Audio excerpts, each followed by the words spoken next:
Kenapa kita? Aku ingin mendengar pikiran semua orang. Namun, biarpun aku meminta semua orang untuk berbicara, aku pikir lebih dari separuh tidak akan mendengarkannya dengan serius. Jadi, itulah sebabnya dia bertanya kepada kami berdua secara khusus. Aku tidak berpikir kita bisa memberikan ide yang bermanfaat, tapi aku rasa tidak apa-apa untuk berpartisipasi. Meskipun kupikir itu. Maaf, tapi bisakah kau bertanya pada orang lain? Aku tidak pandai membicarakan hal-hal seperti ini. Kau tidak perlu memaksakan diri untuk mengatakan sesuatu secara khusus. Cukup bagus untuk tetap di sana. Aku minta maaf, tapi aku tidak berniat bertemu dengan alasan yang sia-sia. Aku pikir ini adalah rapat pertama kita sebagai satu kelas. Jadi, aku sudah menolak, aku tidak ikut berpartisipasi.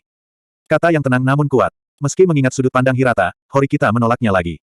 Begitukah? Maaf. Jika kau berubah pikiran, tolong berpartisipasilah. Horikita sudah berhenti memperhatikan Hirata yang sudah menyerah. Bagaimana denganmu, Ayano Kouji-kun? Jujur saja, aku pikir akan bagus untuk berpartisipasi. Bagaimanapun, sebagian besar kelas mungkin akan berpartisipasi. Namun, jika Horikita satu-satunya yang tidak berpartisipasi, dia mungkin akan mendapatkan perlakuan yang sama dengan Sudou. Ah, aku pas, maaf. Petik 2 titik titik titik. Tidak, akulah yang harus menyesal, jika kau pernah berubah pikiran, kau bebas untuk bergabung. Hirata mungkin mengerti apa yang sedang kupikirkan. Aku tidak menolaknya seperti Horikita. Setelah diskusi usai, Horikita mulai bersiap menghadapi kelas berikutnya. Wow, Hirata sangat luar biasa, dia bisa membuat semua orang beraksi. Tidak biasa merasa tertekan oleh situasi ini. Itu salah satu cara untuk melihatnya. Jika kau ahli dalam memecahkan masalah dengan diskusi, tidak akan ada kesulitan. Namun, jika seorang siswa yang tidak pintar mencoba mengadakan diskusi, mungkin akan masuk dalam kekacauan. Juga, aku tidak bisa membuat diriku menerima situasi sekarang ini. Membuat dirimu menerima situasi ini. Apa maksudmu dengan itu? Horikita, tanpa menjawab pertanyaanku, tidak mengatakan apa-apa lagi. Sepulang sekolah, Hirata ada di podium, menggunakan papan tulis untuk mempersiapkan diskusi. Karena karisma Hirata, sepertinya semua orang muncul kecuali Horikita dan Sudou. Mereka berdua sudah meninggalkan ruangan. Sebelum diskusi dimulai, aku harus meninggalkan ruangan juga. Ayano Kouji gelombang. Dari bawah meja, Yamauchi mencuatkan wajahnya, masih terlihat mati. Astaga, ada apa? Beli ini untuk 20.000 poin gelombang. Aku tidak bisa membeli apapun karena aku tidak punya poin gelombang. Yamauchi meletakkan konsol permainan yang sedang dia mainkan tempo hari. Jangan mendorong masalahmu padaku. Jika kau menjual barang itu kepadaku, aku akan bermain dengan siapa? Bagaimana aku bisa tahu? Ini bukan masalah, benarkan. Ini kesepakatan yang bagus. Aku akan membelinya jika kau menurunkan harganya menjadi 1.000 poin. Ayano Jouji gelombang. Aku tidak punya orang lain yang bisa aku andalkan gelombang, kenapa hanya aku? Aku tidak bisa memberikan apa yang tidak aku miliki. Yamauchi menatapku dengan mata berair, tapi aku mengalihkan pandangan karena aku merasa tidak enak. Dia menyadari bahwa memintaku untuk poin tidak akan bekerja, jadi dia beralih ke target lain. HCB, aku punya permintaan, sahabat terbaikku. Beli konsol game ini seharga 22.000 poin. Sepertinya dia mencoba membuat HCB membelinya sekarang. Selanjutnya, dia tanpa malu-malu menaikkan harganya. Pasti sulit bagi semua orang yang memanfaatkan poin mereka. Kusida berkata sambil melihat pertukaran antara Yamauchi dan HCB. Kusida, apa poinmu baik-baik saja? Kebanyakan perempuan memiliki banyak kebutuhan. Ya, untuk saat ini, aku sudah menghabiskan sekitar setengah poinku, aku menggunakan terlalu banyak poin pada bulan pertama ini, jadi akan sulit untuk mengendalikan diri sendiri. Ayano Kouji-kun, bagaimana denganmu? Pasti sulit bagi seseorang yang sangat populer untuk menjalani kehidupan di sekolah tanpa mengeluarkan uang. Aku sudah hampir tidak menggunakan poin, aku juga tidak memiliki apapun yang sangat aku butuhkan. Apakah itu karena kau tidak punya teman? Hei. Ahaha, maaf, aku tidak bermaksud melakukan kesalahan. Kusida meminta maaf padaku sambil cekikikan. Dia sangat lucu saat dia tertawa seperti itu. Kusida-san. Karuizawa-san, ada apa? Sejujurnya, aku menghabiskan semua poinku, aku sudah mendapat bantuan dari gadis-gadis lain di kelas, tapi aku juga berpikir untuk bertanya, Kusida-san kita adalah teman, bukan? Aku hanya butuh sekitar 2.000 poin. Karuizawa meminta poin dari Kusida dengan tawa palsu. Ini harus segera ditolak. Baiklah. Aku berteriak, baiklah. Dalam pikiranku, tapi kurasa itu tergantung pada masing-masing orang, seperti bagaimana mereka memutuskan teman mereka. Tanpa ragu sama sekali, Kusida memutuskan untuk membantu Karuizawa.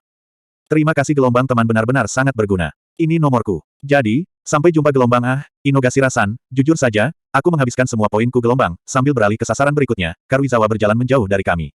Apa itu tidak masalah? Poinmu mungkin tidak akan kembali. Aku tidak bisa membiarkan seorang teman saat mereka meminta bantuan. Karuizawa-san juga memiliki banyak teman, jadi mungkin sulit baginya tanpa banyak poin. Tapi, aku pikir sudah menghabiskan 100.000 poin seharusnya menjadi masalahmu sendiri. Tapi bagaimana aku bisa mentransfer poinku?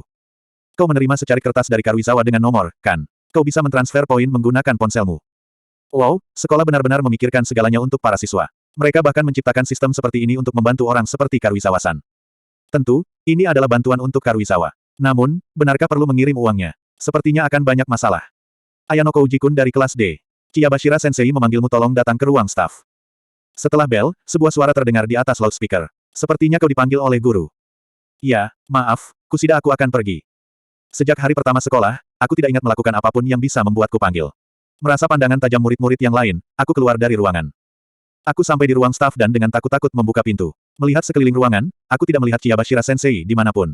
Aku memanggil guru yang sedang memeriksa wajahnya sendiri di cermin. Apa Chiyabashira Sensei di sini? Apa, Sae-chan? Dia ada di sini sampai beberapa saat yang lalu. Guru yang melihat ke belakang memiliki rambut panjang bergelombang dan bahu yang memberi kesan seperti orang dewasa. Dia mengatakan nama Chiyabashira Sensei seolah mereka sudah dekat. Mereka juga terlihat memiliki usia yang sama. Sepertinya ada yang harus dilakukan, apa kau ingin menunggu di dalam ruangan? Tidak, aku akan menunggu di lorong. Aku tidak merasa nyaman di daerah seperti ruang staf. Karena aku tidak ingin menarik perhatian, aku memutuskan untuk tetap menunggu di lorong. Begitu pikirku, guru berjalan ke lorong. Aku adalah Hoshinomiya Chie yang bertanggung jawab untuk kelas B. Aku telah berteman baik dengan Sae sejak SMA. Kami cukup dekat untuk saling memanggil Sae-chan dan Chie-chan gelombang. Aku belum pernah mendengarnya sebelumnya, tapi sepertinya ada informasi yang tidak berguna. Kenapa Sae-chan memanggilmu kemari? Kenapa? Siapa yang tahu, aku juga tidak tahu alasannya. Aku tidak mengerti, kau dipanggil tanpa diberi alasan. Fun. Siapa namamu? Sebuah rentetan pertanyaan. Dia memeriksaku dari atas ke bawah. Namaku Ayano Kouji. Ayano Kouji-kun, bukankah itu keren? Kau populer kan? Ada apa dengan guru yang terlalu santai ini? Dia lebih dekat dengan seorang siswa daripada dia yang menjadi seorang guru seperti Chiyabashira Sensei. Jika ini sekolah semuanya adalah laki-laki, mungkin dia akan menangkap hati setiap siswa. Apa kau sudah punya pacar? Tidak, aku tidak terlalu populer. Aku mencoba membuat diriku terlihat tersinggung dan terluka, tapi Hoshinomiya Sensei masih dengan tegas mendekatiku. Dengan gerakan halus, dia meraih bahuku dengan tangannya yang ramping dan indah. Fun, aneh sekali, aku pasti sudah pergi bersamamu jika kita berada di kelas yang sama gelombang apa karena kau terlalu polos atau kau itu sun-sun. Dia menusuk pipiku dengan jarinya. Aku tidak yakin harus berkata apa. Jika tiba-tiba aku menjilat jarinya, mungkin dia akan berhenti, tapi jika ini berada di rapat staf, mungkin aku akan segera diusir. Apa yang kau lakukan, Hoshinomiya? Tiba-tiba, Chiyabashira Sensei memukul kepala Hoshinomiya Sensei dengan clipboard. Hoshinomiya Sensei berjongkok, menahan kepalanya kesakitan. Oh, apa yang kau lakukan dengan itu? Itu karena kau melakukan hal-hal aneh dengan siswa di sini. Aku hanya berbicara dengannya saat dia menunggumu kembali. Tinggalkan saja itu. Maaf membuatmu menunggu, Ayano Kouji. Kalau begitu, ayo pindah ke ruang bimbingan. Tidak, aku tidak menunggu lama, juga ruang bimbingan. Apa aku melakukan sesuatu? Aku pikir aku menjalani kehidupan sekolah yang tidak mencolok. Respon yang bagus, ikut denganku. Aku mengikuti Chiyabashira Sensei sambil berpikir, ada apa dengan ini? Tiba-tiba, Hoshinomiya Sensei berjalan di sampingku sambil tersenyum. Ketika dia melihat, Chiyabashira Sensei berbalik dan menatapnya dengan tatapan setan. Bukan kau, kau kembalilah. Jangan berkata begitu dingin gelombang bukan masalah besar kalau aku juga ikut, kan? Lagi pula, Sae-chan bukan tipe yang bisa memberi pelajaran 1-lawan-1, kan? Juga, untuk membawa Ayano Kouji-kun ke ruang bimbingannya tiba-tiba. Apa kau punya semacam tujuan? Membalas pertanyaan Chiyabashira Sensei sambil menyeringai, dia membelakangiku dan meletakkan tangannya di pundakku. Aku tidak bisa melihat wajah Hoshinomiya Sensei, tapi aku mengerti ada aliran listrik di udara. Bagaimanapun, Sae-chan, apakah kau mengincar pria yang lebih muda? Seorang pria muda, apa yang kau maksud dengan itu? Jangan katakan hal-hal bodoh, itu tidak mungkin. Fufu, tentu saja, tidak mungkin Sae-chan gelombang. Hoshinomiya Sensei tetap mengikuti kami. Berapa lama kau akan mengikuti kami? Ini adalah masalah mengenai kelas D. Tidak bisakah aku pergi bersamamu? Apa itu buruk? Dengar, aku juga bisa memberi nasihat gelombang. Saat Hoshinomiya Sensei mengikuti kami melawan kehendak kami, seorang siswa tiba-tiba berjalan di depan kami dan memblokir jalan kami. Itu adalah gadis cantik dengan rambut pink muda yang belum pernah aku lihat sebelumnya. Hoshinomiya Sensei, apa kau punya waktu sekarang? Dewan siswa memiliki banyak hal untuk didiskusikan. Dia menatap kami sejenak, tapi kembali menghadap Hoshinomiya Sensei. Dengar, dia mencarimu. Cepat dan pergilah. Chiyabashira Sensei memukul pantat Hoshinomiya Sensei dengan clipboardnya. Mau gelombang aku pikir dia akan marah jika aku di sini lebih lama lagi, jadi sampai jumpa, Ayano Kouji-kun. Baiklah, ayo pergi ke ruang staf, Ichinose-san. Dengan itu, dia berbalik dan kembali ke ruang staf bersama Ichinose. Setelah melihat Hoshinomiya Sensei, Chiyabashira Sensei dengan ringan menggaruk kepalanya dan terus berjalan menuju ruang bimbingan. Segera setelah itu, kami sampai di ruang bimbingan, tepat di sebelah ruang staf. Kalau begitu, apa alasanmu memanggilku? Tentang itu. Sebelum aku membicarakannya, kemarilah ke sini. Sambil melirik jam dinding, dia membuka pintu yang ada di dalam ruangan. Dia menaruh ketel di atas kompor di dapur kantor. Aku akan membuat teh hijau. Apa kau tidak masalah dengan teh hijau bakar? Aku mengambil wadah itu dengan bubuk teh hijau bakar. Jangan melakukan apapun, masuklah dengan tenang, sampai aku mengatakan tidak apa-apa untuk keluar, berdiri di sini dengan tenang, jika tidak, kau akan diusir. Apa maksudmu? Tanpa memberi penjelasan, dia menutup pintu dapur kantor. Apa yang dia coba lakukan? Aku tetap diam saat dia memberitahuku, dan tak lama kemudian, aku mendengar suara pintu ruangan terbuka. Masuklah.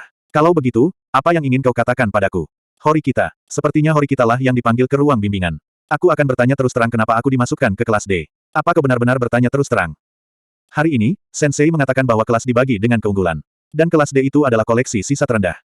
Aku memang mengatakannya, sepertinya kau menganggap dirimu sebagai orang yang superior.